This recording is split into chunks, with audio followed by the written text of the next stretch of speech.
Bon, Azul Flowen, مرحبا يسون une nouvelle fois. Euh, le match, on peut dire que le match qui contre l'Iran et l'Angleterre, la victoire écrasante, le score de tennis 6-2 pour l'Angleterre contre l'Iran, c'est le match qui lance, peut-être qui peut lancer la Coupe du Monde avec un match extrêmement déséquilibré dès le départ, mais un score auquel on n'attendait vraiment pas la démonstration de force de l'Angleterre. C'est quand même personne ne s'attendait à ce score. 6-2, ça aurait pu être 7, ça aurait pu être 8. Euh, les Anglais, ils ont pas. Je pense que de la deuxième mi-temps, ils n'ont pas poussé encore plus loin leur domination. Ils n'ont pas appuyé là où ça fait mal. Certainement sur le côté gauche iranien où c'était un boulevard en continu. Et les Iraniens qui ont, à part Taremi, je pense que c'est la pire équipe iranienne des 4 dernières participations, puisque c'est leur quatrième participation consécutive pour l'Iran à la Coupe du Monde. En 2018, ils avaient gagné le premier match face au Maroc. En 2014, ils ont fait un match exceptionnel, même s'ils perdent à la dernière minute face à l'Argentine avec un but de Messi. Mais c'était une équipe qui démontrait quelque chose, qui avait une âme, qui avait pas une âme, pas quelque chose parce que je pense que l'âme et la personnalité des Iraniens l'ont toujours, mais ils n'ont plus le niveau. Ouais, c'est pas le même niveau. Donc voilà, on va un petit peu débriefer ce match et cette très très grosse victoire de l'Angleterre. Donc voilà, on va commencer par la première chose qui saute aux yeux quand on voit le match, c'est la composition d'équipe de l'Angleterre et c'est l'effectif de la sélection anglaise.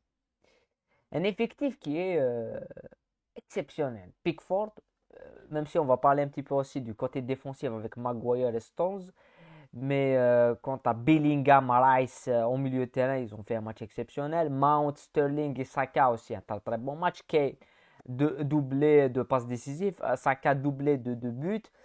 Euh, et t'as dans les remplaçants Rashford qui rentre, qui marque. Callum Wilson il rentre, il passe décisif pour Grealish qui rentre, qui marque. Phil Foden qui rentre au milieu de terrain à la place de Bellingham qui fait un match exceptionnel.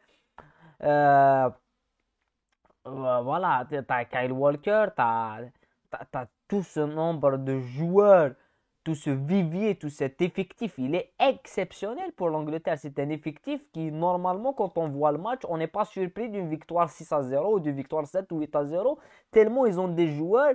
On n'a pas aussi parlé d'Eric Dyer qui est entré, mais on n'a pas aussi parlé d'Alexander Arnold, de latéral de Liverpool, Conor Gallagher.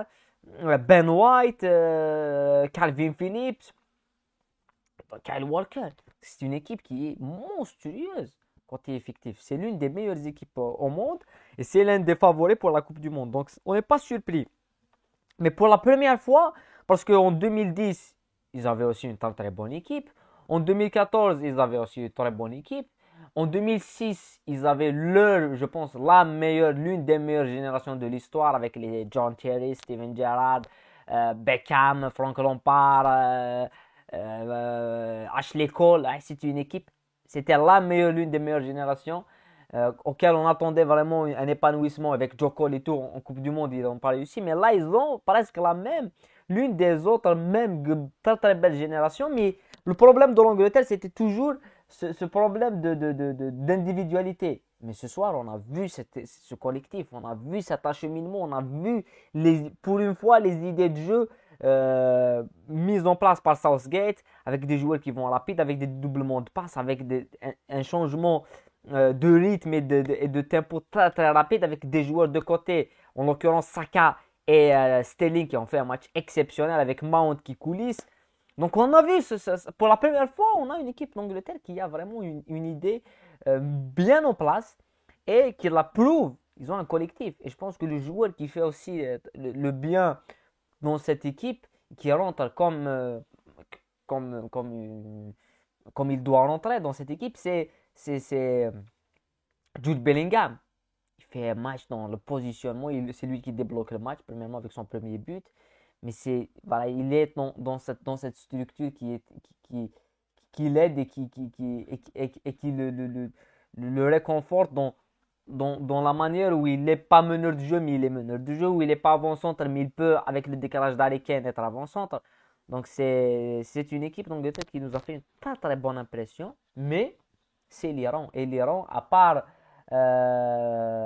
Tarimi, on n'a pas vu grand chose. Hein. À part Tarimi, moi je pense que j'ai pas vu une équipe d'Iran qui était, comme on avait dit, une déception énorme. C'est vrai qu'ils perdent le gardien de but au début de match avec un choc incroyable, mais on ne s'attendait pas à ça.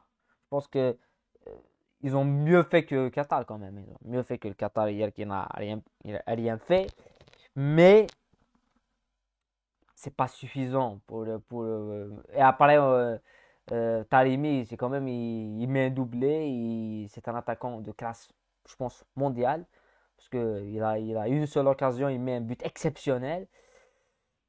Après, le problème de l'Angleterre, quand on peut parler, on revient pour parler du problème défensif de l'Angleterre. Et j'ai toujours pensé que les critiques qui sont faites contre le sélectionneur anglais Southgate et contre même des joueurs comme Maguire, je pense que c'est des critiques un peu sévères. Je l'ai répété à plusieurs reprises. Une équipe qui fait demi-finaliste de Coupe du Monde, ce qu'ils n'ont jamais fait, ce qu'ils n'ont jamais fait, oui. Ils n'ont jamais fait depuis 66.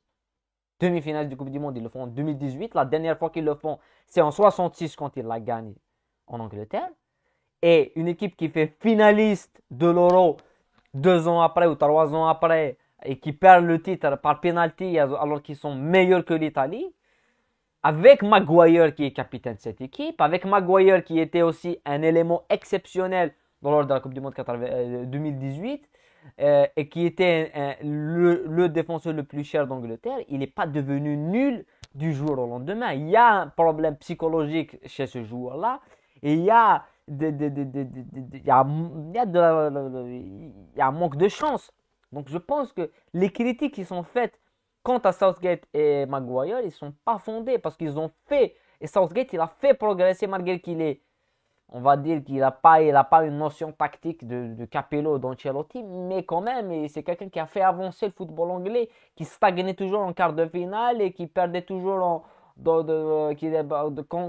quand la marche devient haute. Là, ils sont demi-finalistes, finalistes, et peut-être là, ils peuvent aller en finale de Coupe du Monde. Ils ont les moyens, ils ont toutes les capacités et ils le démontrent dès le premier match. Après, ça reste l'Iran, il reste les États-Unis et il restera le Pays de Galles. Deux adversaires qui seront encore plus compliqués que l'Iran et on doit voir cette capacité d'Angleterre à écraser ses adversaires. Voilà.